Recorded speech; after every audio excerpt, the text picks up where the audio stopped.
Welcome to Sri Chakra news బులెటిన్ల ముందుగా headlines. గిరిజన రైతులకు మద్దతుగా బీఆర్ఎస్ ధర్నా.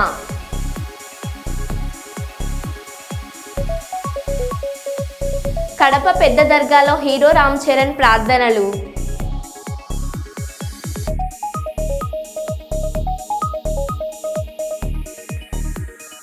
కార్తీక మాసం సందర్భంగా శ్రీశైలం మహాక్షేత్రంలో వైభవంగా లక్ష దీపోత్సవ కార్యక్రమాలు.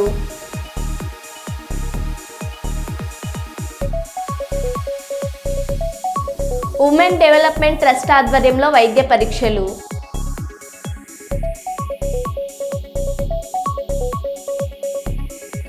న్యూయార్క్ నగరంలో జరిగే ఐక్యరాజ్య సమితి సమావేశంలో పాల్గొన్న నంద్యాల పార్లమెంట్ సభ్యురాలు Lok Sabha deputy floor leader doctor Byreddy Sabari.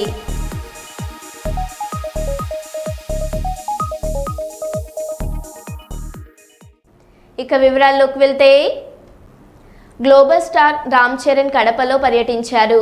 Director బుచ్చిబాబుతో కలిసి పెద్ద దర్గాను దర్శించుకొని ప్రార్థనలు చేశారు. దర్గా పీఠాధిపతి ఆయనకు ఘన స్వాగతం పలికారు. అనంతరం రామ్ చరణ్ బిల్డప్ సర్కిల్లోని విజయదుర్గ ఆలయానికి వెళ్లారు. తన తదుపరి మూవీ స్క్రిప్ట్ను అమ్మవారి పాదాల వద్ద ఉంచి పూజలు చేయించారు. తమ అభిమాన హీరోను చూసేందుకు ఫ్యాన్స్ భారీగా తరలివచ్చారు. రామ్ చరణ్ రాకతో కడపలో సందడి నెలకొంది.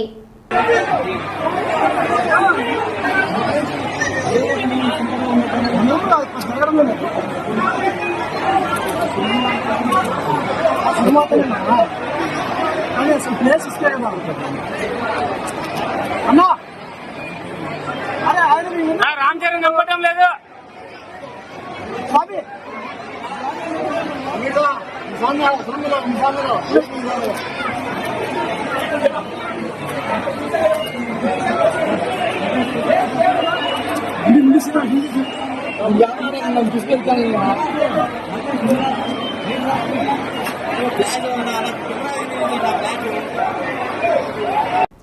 ములుగు జిల్లా జంగాలపల్లి గ్రామంలో గడిచిన 2 నెలలలోపే 23 మంది వరకు మృతివాత పడ్డ సంగతి తెలిసిందే. అయితే గ్రామంలో బొడ్రాయి దేవత ఆగ్రహంతో ఉందని, శాంతి పూజలు చేయాలని కొందరు వాదిస్తుంటే మరికొందరు ఏదో కీడు దయ్యం తిరుగుతుందని అనుమానంతో బిక్కుబిక్కుమంటూ గడిపారు. మరికొంతమందికి మా గ్రామానికి ఏ గాలి సోకిందో చెప్పాలని ఊరు పెద్దలు, వేద పండితులు చుట్టూ తిరిగారు. అయినా ఫలితం లేకపోయింది. ఆ మాట ఈ మాట మీడియా రూపంలో బయటకు రావడంతో కొంతమంది అలాంటిది ఏమీ లేదని, కావాలనే మీడియా ఎక్కువ చేస్తుందని, గ్రామానికి చెడ్డ పేరు వస్తుందని అంటున్నారు. మరికొంతమంది బాహ్య ప్రపంచానికి తెలియడంతో ఏదో ఒక దారి దొరుకుతుందని అంటున్నారు.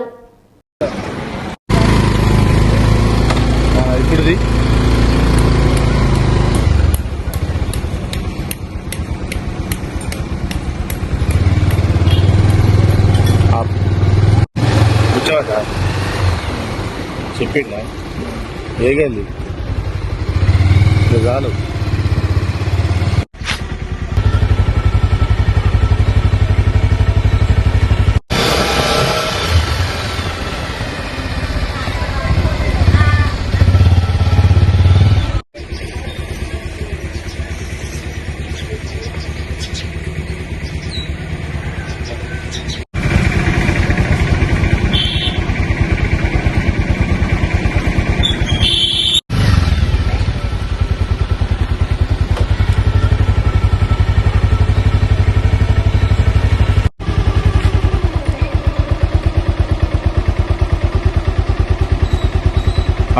బొడ్రాయి పెట్టినప్పుడు 48 మంది చనిపోయింది. ఇది బొడ్రాయి లోపమా, మరి ఏదన్నా ఈ వర్షాల లోపమా ఏంటిది అని మేము అనుకున్నాం. కానీ బొడ్రాయి పెట్టినప్పుడు 48 మంది ఎప్పుడైతే చనిపోయిందో అప్పటి నుండి మేము పరిగణలోకి తీసుకొని అరే ఏమైతుంది అని చేసినాం. కానీ ఈ బొడ్రాయి పెట్టిన కాడి నుండి కూడా గతం నుండి కూడా ఇప్పటి వరకు కూడా చనిపోతున్నారు. కానీ ఈసారి 25 మంది హాస్పిటల్ పోతే ఇద్దరే వచ్చి 23 మంది చనిపోయింది. అరే ఇది మరేమన్నా బొడ్రాయి లోపమా, లేదా ఏమన్నా ఈ కాలువల లోపమా, పారిశుద్ధ లోపమా అని మేము మదన పడుతున్నాం. కానీ జంగాలపల్లిలో బొడ్రాయి పెట్టిన కానుండే ఈ లోపం జరుగుతుందని బయటి వంటలకు కూడా పోయినాం. కానీ ఏది ఏమైనా ప్రజలం ఏమనుకుంటామంటే ఏది మాకు ఎలాంటి లోపం రాకుండా చూడాలనేదే దేవుణ్ణైనా దైవాన్నైనా దేన్నైనా మొక్కుచున్న క్రమంలో మీడియా వాళ్ళు వచ్చి మమ్మల్ని అడిగినప్పుడు మాకు ఏది తెలియటం లేదు. బొడ్రాయి లోపమా, గుడి లోపమా, పారిశుద్ధ లోపమా, ఏ లోపం మాకు తెలియట్లేదు. గవర్నమెంట్ కానీ మీడియా కానీ మా ఊర్లో ఏం జరుగుతున్నదో మాకు పరిపూర్ణంగా పూర్తి స్థాయిలో మాకు న్యాయం చేయాలని మేము కోరుకుంటున్నాం. ములుగు మండల్, మాది జంగల్పల్లి గ్రామం. నాకన్నా చిన్న పిల్లగాళ్ళు, నా వయసు కంటే చిన్న పిల్లగాళ్ళు చనిపోయినారు. ఇప్పటికీ దసరా అవతల నుంచి ఇప్పటి వరకు 50 మంది చనిపోయినారు అన్న. ఈ ఊరికి ఏమైందో ఏం కదో తెలియదు. కాకపోతే బొడ్రాయి కాడ యాటను కొట్టాలి, అది చేయాలి, ఇది చేయాలన్నారు. ఈ గ్రామ సర్పంచ్ ఇప్పుడు 6 నెలలు 4 నెలలు అయితే లేడు. కార్యదర్శి చేతులు ఉన్నది. ఎవరు పెద్దలు పట్టించుకుంటలేరు. పెద్దలకు చెప్పిన సుత మొన్న అయ్యగారిని తీసుకొచ్చిండ్రు. ఆ బొడ్రాయి కాడ తీసుకొస్తే వాస్తు లేదు, అది లేదు, ఇది లేదు అన్నారు. ఆ బొడ్రాయి కాడ ఇంటికి బిందె నీళ్లు కుంకుమ పసుపు తీసుకొచ్చి బొడ్రాయి కాడ పోయాలి. దేవుని కాడికి వచ్చి దేవుని పెద్దమ్మ తల్లి గుడి కాడికి వచ్చిళ్ళు. పెద్దమ్మ తల్లి గుడి కాడ సుధా చూసిళ్ళు అయ్యగారు. మళ్ళా పొసవ తల్లి గుడి కాడ చూసిళ్ళు. ఇంటికి బిందె నీళ్లు పోయిండ్రి, అది చేద్దామని అన్నారు. చిన్న పిల్లగాళ్ళు మాత్రం ఈ మొలుగు దాటిపోతే అనుకుండా పోతే శివాలయాలు ఈ పెద్దలు పట్టించుకుంటలేరు. ఓట్లు వేసానికి వచ్చినప్పుడైతే ఓట్లు మాకు ఇది పైసలు కావాలి, ఇది కావాలి, అది కావాలి అంటే చేస్తాం అంటారు. ఓట్లు వేసుకుంటారు, పోతాను. అదే మంత్రి సీతక్క ఎమ్మెల్యే ఉన్నప్పుడు 3 సార్లు గెలిచింది. ఇప్పుడు సీతక్క మీ ఊరినే ఎమ్మెల్యే గెలిచిన మీ జంగల్పేట గ్రామంలో మంచిగా మెజార్టీ వచ్చింది, నేను చూసుకుంటా అన్నది. ఇంతవరకు చూడలే. ఒక మంత్రి పదవి వచ్చినప్పుడు వచ్చింది, చూసింది. కరువు పని కనుక వచ్చింది. మీరు సెంటర్ ఇలా నా కరువు పనికి 400 కరువు పని పైసలు కట్టిస్తా అన్నారు అని చెప్పింది, పోయింది. ఇంతవరకు పట్టించుకోలే. మరి ఆయన మరి ఊరికి మెజార్టీ వచ్చినప్పుడు మరి ఇప్పుడు ఈ ఊరికి ఏమైతుంది, ఏం కంత చిన్న పిల్లగాళ్ళు చనిపోతాను, మరి ఏంది అని ఒక్కసారి కూడా అడగలేదు. అది కన్నడ రచయితగా సంగీత విద్వాంసునిగా శ్రీ భక్త కనకదాస గుర్తింపు తెచ్చుకుని తన కీర్తనల ద్వారా ఊరూరా తిరిగి ప్రజలను చైతన్యవంతం చేశారని జిల్లా కలెక్టర్ జి రాజకుమారి అన్నారు. సోమవారం కలెక్టరేట్లోని పీజీఆర్ఎస్ హాల్లో శ్రీ భక్త కనకదాస్ జయంతి ఉత్సవ సందర్భంగా శ్రీ భక్త కనకదాస్ చిత్రపటానికి జిల్లా కలెక్టర్ జి రాజకుమారితో పాటు జాయింట్ కలెక్టర్ సి విష్ణుచరణ్, పట్టణ కురవ సంఘ నాయకులు సతీష్ శంకర్, విజయ్ కుమార్, బి శివప్రసాద్, సుంక నాగరాజు తదితరులు పుష్పమాల వేసి ఘనంగా నివాళులర్పించారు.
ప్రపంచ మరుగుదొడ్ల దినోత్సవాన్ని పురస్కరించుకొని క్షేత్రస్థాయిలో ఉన్న మరుగుదొడ్ల నిర్వహణ సక్రమంగా చేపట్టడంతో పాటు ప్రభుత్వ కార్యాలయాల భవనాల్లో ఉన్న మరుగుదొడ్లపై ప్రత్యేక శ్రద్ధ పెట్టి మరమ్మతులు చేయించాలని జిల్లా కలెక్టర్ జి రాజకుమారి అధికారులను ఆదేశించారు. సోమవారం కలెక్టరేట్లోని పీజీఆర్ఎస్ హాల్లో ప్రజా ఫిర్యాదుల స్వీకరణలో భాగంగా మరుగుదొడ్ల నిర్వహణపై కార్యాచరణ ప్రణాళిక రూపొందించి ఆ మేరకు చర్యలు తీసుకోవాలని అధికారులకు దిశానిర్దేశం చేశారు.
కొడంగల్ నియోజకవర్గ గిరిజన రైతులపై అక్రమంగా పెట్టిన కేసును ఎత్తివేయాలని డిమాండ్ చేస్తూ పాలకుర్తి మండల కేంద్రంలోని రాజీవ్ చౌరస్తాలో బీఆర్ఎస్ శ్రేణుల రాస్తారోకో నిర్వహించారు.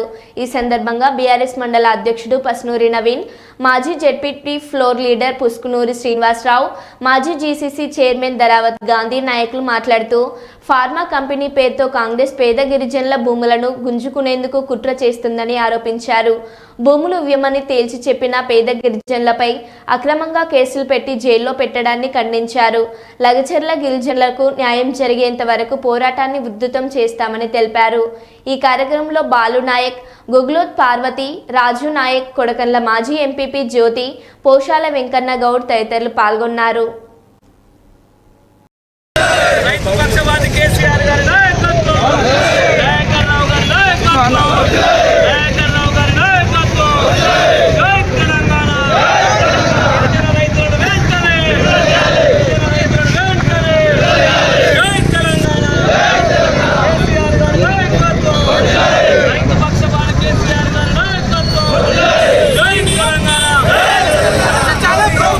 బాధితులందరినీ బేషరతుగా విడుదల చేసి ఈ ప్రభుత్వ దమనకాండ, కాంగ్రెస్ ప్రభుత్వ రేవంత్ రెడ్డి యొక్క దమనకాండ నశించాలి. గిరిజనుల పైన ఈ అక్రమ దాడులు నశించాలి. ఈ యొక్క దాడులను ఖండిస్తున్నాం. ఇక్కడ రేవంత్ రెడ్డి గారి ప్రభుత్వం గిరిజన ఓట్లతోటే మేము అధికారంలోకి వచ్చినామని చెప్పుకుంటూ గిరిజనులపైనే క్రూరంగా ప్రవర్తిస్తూ గిరిజనులపైన వారి యొక్క ప్రతాపం చూపిస్తున్నారు. అదేవిధంగా స్థానిక ఎమ్మెల్యే గారు స్వతంత్ర పాలకుర్తికి మేము గెలిచినాక వచ్చిందంటారు. ఓ అమ్మ, మీరు అమెరికా నుంచి వచ్చినారు, మీరు అమెరికాలో స్వతంత్రం మీకు లేకపోవచ్చు, మాకు 1947లోనే స్వతంత్రం వచ్చింది. పాలకుర్తిలో అనేక రకాల అభివృద్ధి కార్యక్రమాలు జరిగినాయి. కానీ లగిచెర్ల బాధితుల పట్ల కనీసం మీకేమైనా ఎమ్మెల్యేగా స్థానిక గిరిజన ఓట్లతో గెలిచిమని అనుకుని మీరు గిరిజన ప్రాంత వాసులు ఎక్కువ ఉన్నారు కనుక లగిచెర్ల బాధితులను వెంటనే విడుదల చేయాలని చెప్పగా లగిచెర్ల బాధితులపై అక్రమంగా వారు కఠినంగా శిక్షించాలని చెప్పడం ఇక్కడ ఎమ్మెల్యే యొక్క అవివేకానికి నిదర్శనమని నేను చెప్తున్నాను. ఏదేమైనా ఈ రాష్ట్ర ప్రభుత్వం క్రూరంగా వ్యవహరిస్తున్నది. రాబోయే కొద్ది రోజుల్లో ఈ రాష్ట్ర ప్రభుత్వానికి ఘోరమైన విఫలం మా గిరిజన జాతి పైన ఎస్సీ ఎస్టీ రైతుల పట్ల ప్రవర్తిస్తున్న ప్రవర్తన, దుర్మార్గమైన ప్రవర్తన వీరితోటి పెట్టుకున్న ఈ ప్రభుత్వం త్వరలోనే కుప్పకూలిపోతుందని రేవంత్ రెడ్డిని హెచ్చరిస్తుంది. ఎమ్మిగనూరు నియోజకవర్గంలోని చేనేత కార్మికుల సమస్యలపై అసెంబ్లీలో మాట్లాడుతున్న ఎమ్మెల్యే జయనాగేశ్వర్ రెడ్డి. ఒక్క నిమిషం, ఒక్క సప్లిమెంటరీ. జయనాగేశ్వర్ రెడ్డి గారు ఒకేసారి చెప్పొచ్చు. ధన్యవాదాలు అధ్యక్ష. మా ఎమ్మిగనూరు నియోజకవర్గంలో చేనేత కళాకారులు ఎక్కువ అధ్యక్ష. గత ప్రభుత్వం తెలుగుదేశం ప్రభుత్వం 2014-19లో ముఖ్యమంత్రి వర్యులు చేనేత కళాకారుల కొరకు ఏదైతే పట్టు పరిశ్రమ నుంచి సెరికల్చర్ ప్రతి చేనేత కుటుంబానికి 600 రూపాయలు, అదే రకంగా మళ్ళీ దాన్ని 1000 రూపాయలు పెంచి పట్టు మగ్గాల మీద సబ్సిడీ ఇవ్వడం జరిగింది అధ్యక్ష. 2019-24 గత ప్రభుత్వం వైసీపీ ప్రభుత్వంలో దాన్ని రంగులు మార్చినట్టుగా ఈ స్కీముకు పేరు మార్చి నేతన నేస్తామని పెట్టి 24,000 అంటూ డ్రామా మొదలు పెట్టింది అధ్యక్ష. నేను తమ ద్వారా మంత్రి గారిని అడిగేది, ఇక్కడ మన కూటమి ప్రభుత్వం ఏర్పడిన తర్వాత ఆ సబ్సిడీ ఏదైతే ఉందో దాన్ని పునరుద్ధరిస్తున్నారా? అదే రకంగా ఏదైతే సిల్క్ సబ్సిడీతో పాటు సబ్సిడీ రుణాలు చేనేత కళాకారులకు బ్యాంక్ లింకేజ్ లేకుండా కార్పొరేషన్ ద్వారా ఇచ్చేటువంటి ప్రతిపాదన ఏదైనా ఉందా? అదేవిధంగా మూడోది, శాసనసభ్యురాలు గౌరవనీయులు చెప్పిన విధంగా వర్క్ షెడ్లకు ఏదైతే అమౌంట్ ఉందో ఆ అమౌంట్ ను పెంచి చేనేత కళాకారులకు ఈ రోజు మళ్ళీ దాన్ని ఇచ్చే విధంగా ఏదైనా ప్రతిపాదన చేస్తున్నామా? 200 యూనిట్లకు సబ్సిడీ ఇచ్చి ఈ రోజు జీఎస్టీ తొలగించడం జరిగింది అధ్యక్ష. మన ప్రభుత్వం వచ్చిన తర్వాత దానికి తమ ద్వారా మన ప్రభుత్వానికి ముఖ్యమంత్రి వరకు చేనేత కళాకారుల తరఫున ధన్యవాదాలు తెలుపుతూ నేను అడిగిన ఈ 3 ప్రశ్నల ప్రతిపాదన మీద ఉన్నాయా లేదా తమ ద్వారా గౌరవ మంత్రి వాళ్ళు సమాధానం చెప్పాల్సింది కోరుతున్నా అధ్యక్ష. శ్రీమతి వేమ ఆలమూరు గ్రామ సర్పంచ్ లావణ్య కుమార్ రాజా ఆధ్వర్యంలో ప్రపంచ మరుగుదొడ్ల దినోత్సవం కార్యక్రమాన్ని ఏర్పాటు చేశారు. గ్రామమంతా ర్యాలీగా మన మరుగుదొడ్డి మన గౌరవం అంటూ గ్రామమంతా ర్యాలీ నిర్వహించారు. ఈ కార్యక్రమానికి గ్రామ సర్పంచ్తో పాటు ఉప సర్పంచ్ లక్ష్మీభూషణం, వెంకట్రెడ్డి, ఎంపీటీసీ షేక్ షరీఫ్, మెంబర్ బూరయ్య, వెంకటేశ్వరరావు, పంచాయతీ సచివాలయం సిబ్బంది పాల్గొన్నారు.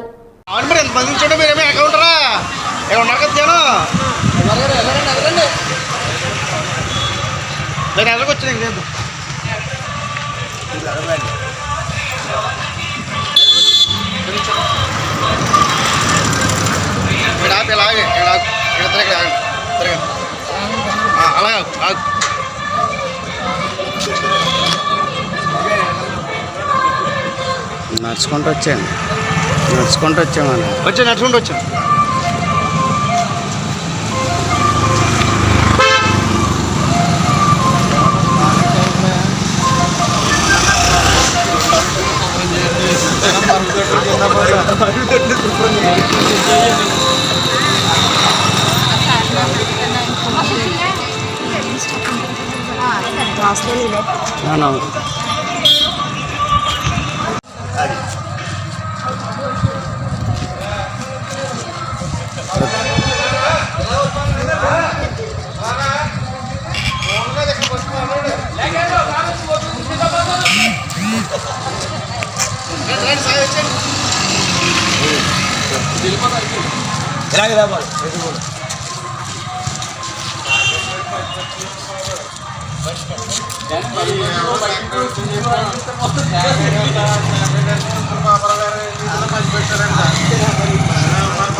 సాంప్రదాయ భారతీయ సంస్కృతిలో ప్రత్యేక స్థానం ఉన్న గంగిరెద్దులు ఇప్పుడిప్పుడు టెక్నాలజీని వినియోగిస్తున్నారు. ఆధునిక డిజిటల్ కాలనీకి అనుగుణంగా సేకరించే విరాళాలను సులభతరం చేసేందుకు క్యాష్ స్కానర్లను వినియోగిస్తున్నారు. పూర్వం గ్రామీణ ప్రాంతాల్లో సంచరిస్తూ సందేశాలను అందించే గంగిరెద్దులు ఇప్పుడు ఆధునికతను తాకుతున్నాయి. ఆధునిక వ్యవస్థలను ఉపయోగించే పూర్వకాల సాంప్రదాయాలకు కొత్త రూపం తెస్తున్నారు. గంగిరెద్దుల వరకు ఆధునిక టెక్నాలజీ చేరుకోవడంలో కొత్త పాత్ర పోషిస్తోంది. మహిబాద్ జిల్లాలోని కేసముద్రం మండలం అన్నారం గ్రామంలో ఓ కార్యక్రమంలో ఈ దృశ్యాలు అందరినీ ఆకట్టుకున్నాయి.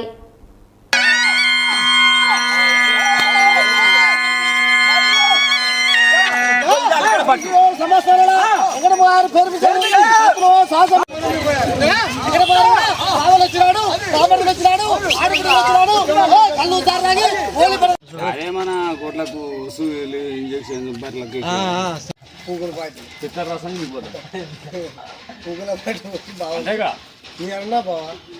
నేను చేసి మా ఊరు పోతే వచ్చింది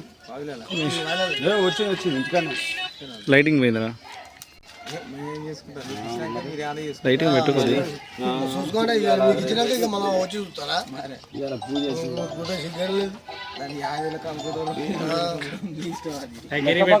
మాట్లాడినా నువ్వు చూద్దాం. నేను లాస్ట్కి వచ్చిన మాట అయితే నోగా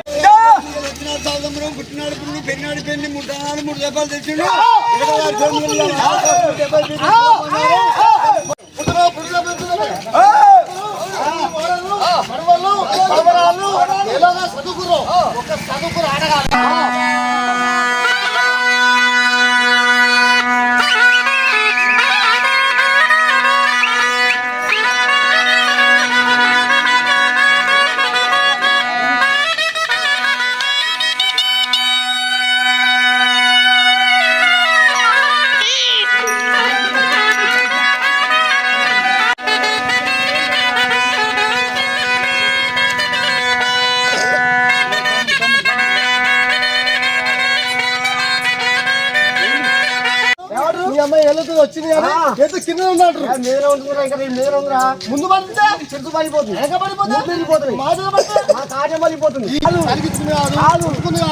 భద్రత రాకే వస్తుంది పాడానికి అప్పచ్చిన చేస్తున్నాం అంగిలే కానీ అవును 50 నీ కాలు మొదలదు నీ బాధ్యత అన్నం పెడతలేదా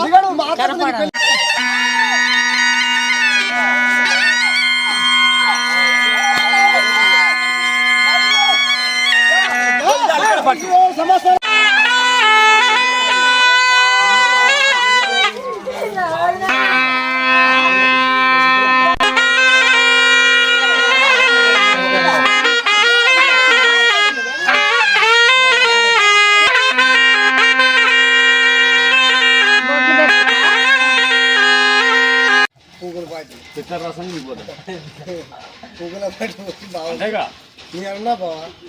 నేను చేసి మా ఊరు పోతే వచ్చింది వచ్చింది ఇంటికన్నా లైటింగ్ పోయిందిరా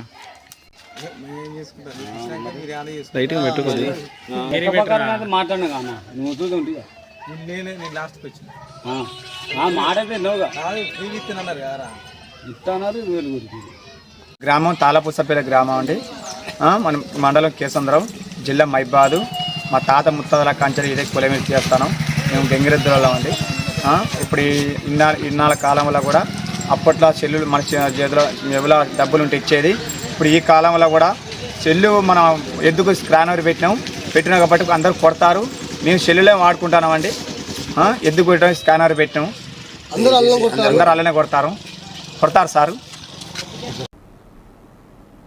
కార్తీక మాసం సందర్భంగా శ్రీశైలం మహాక్షేత్రంలో వైభవంగా కార్తీక దీపం పుష్కరిణి హారతి లక్ష దీపోత్సవం కార్యక్రమాలు జరిగాయి. ఈ సందర్భంగా పుణ్యక్షేత్రానికి భక్తులు అధిక సంఖ్యలో హాజరైనారు.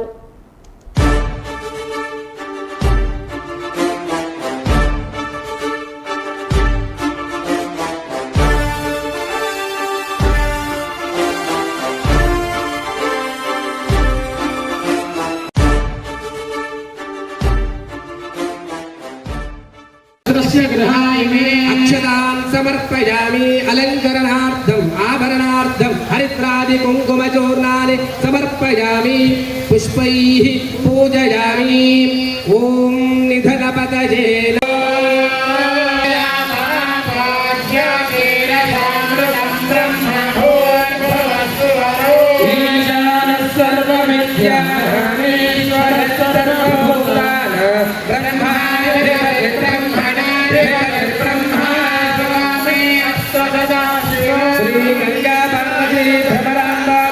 मल्लिकार्जुन महास्वामिने नमः तव पादारविन्दयोः सुवर्ण दिव्य मंत्र पुष्पाञ्जलिं समर्पयामि आत्मप्रदक्षिण नमस्कारान् समर्पयामि चक्रमाच्छादयामि ఏడుకొండలవాడ వెంకటరమణ గోవింద గోవింద స్వస్తి ప్రయాభ్య పరిపాలయంతాం న్యాయేన మార్గేణ మహిం మహి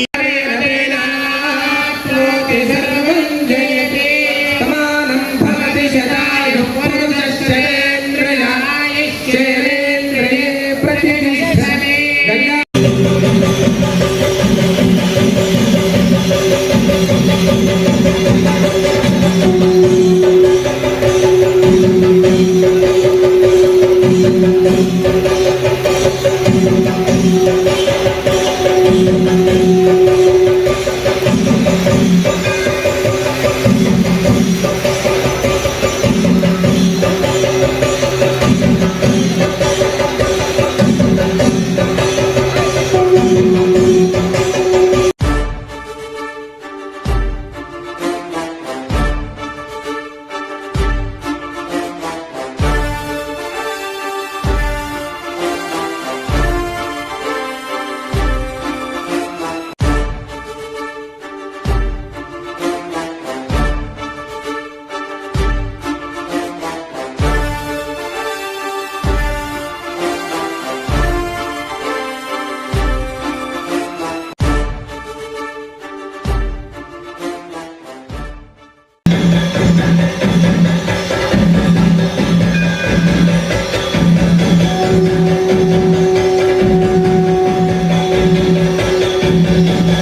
మరో బులెటిన్లో మళ్ళీ కలుద్దాం. Stay tune.